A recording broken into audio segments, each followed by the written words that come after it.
Al-Quran 6.666 ayat, 114 surat, 30 juz, 77.429 kata, dan 323.000 huruf.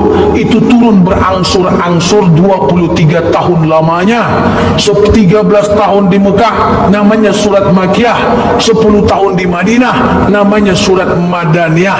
Turunnya pelan-pelan, ngangsur, nyicil, dan turunnya Al-Quran itu tidak mudah bagi Rasulullah, karena setiap ayat yang turun itu Rasulullah terkejut-kejut.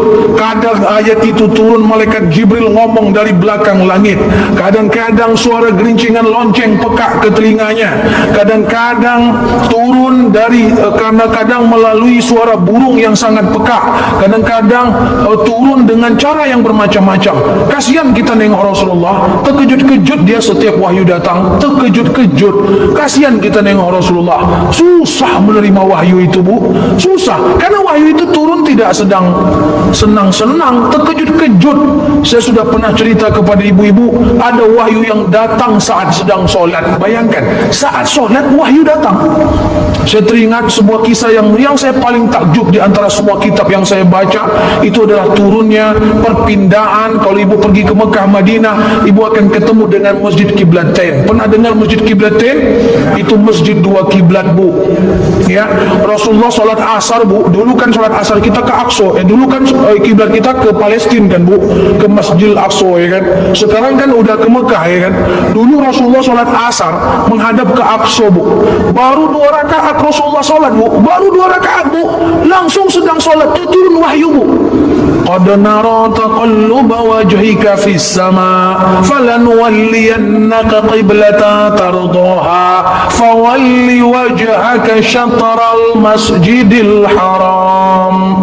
Hadapkan mukamu ke Masjidil Haram. Bayangkan, Bu, lagi solat, fawalli wajhaka syatral masjidil haram, hadapkan mukamu ke Masjidil Haram. Bayangkan galaunya Rasulullah. Benar tak nih? Benar tak nih? Ibu jangankan wahyu turun lagi solat, paket datang aja pening kepala ibu. Allahu Akbar. Paket batal tak ya? Batal tak ya? Batal tak ya? Ini bukan paket, Bu, wahyu, Bu.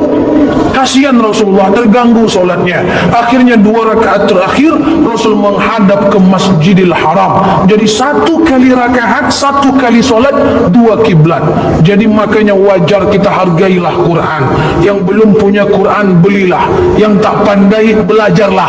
Yang udah pandai, bacalah. Kan gitu kan? Makanya letakkan Quran yang dekat dengan kita. Ini Quran letak di atas lemari. Pas mau mengambilnya, ambillah kursi dulu. Pas mau manjat, terjelungkang, tak jadi baca Quran. Dekatkan. Pasti ya, insyaAllah, insyaAllah. Ala bizikrillahi tatma'innal qulub. Dengan zikir, baca Quran, hati menjadi tenang. Dan Al-Quran bukan bahasa orang Arab. Al-Quran memang berbahasa Arab, tapi bahasa Arab Quran beda dengan bahasa Arabnya orang Arab.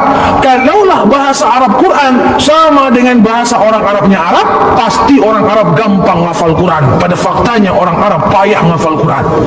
Bahasa Arab Quran bukan bahasa Arabnya orang Arab. Andaikan bahasa Arab Quran adalah bahasa Arabnya orang Arab, pasti orang Arab itu lebih ahli tafsir dibanding orang Asia. Kenyataannya tidak. Lomba tahfiz Quran banyak menang orang non-Arab. Bukti bahwa Al-Quran bukan bahasa Arabnya orang Arab.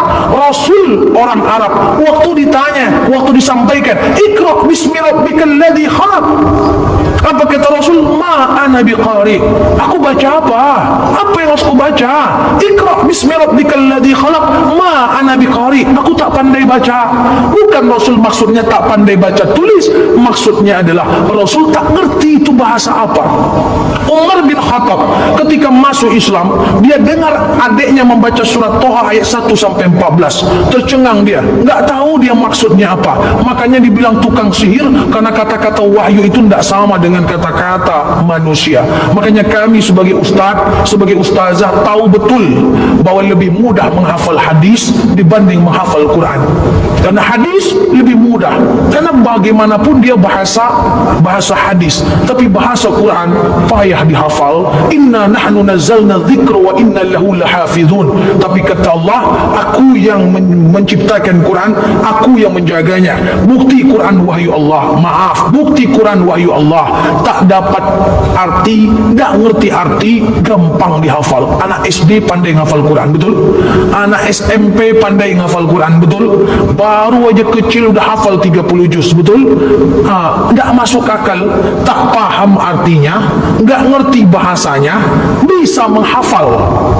Allah pernah berjanji, inna nahnu nazzalna dzikra wa inna lahu lahafizun. Kami menciptakan Quran, kami menjaganya. Di mana Quran dijaga? Di otak para hufaz, para orang-orang, para penghafalnya.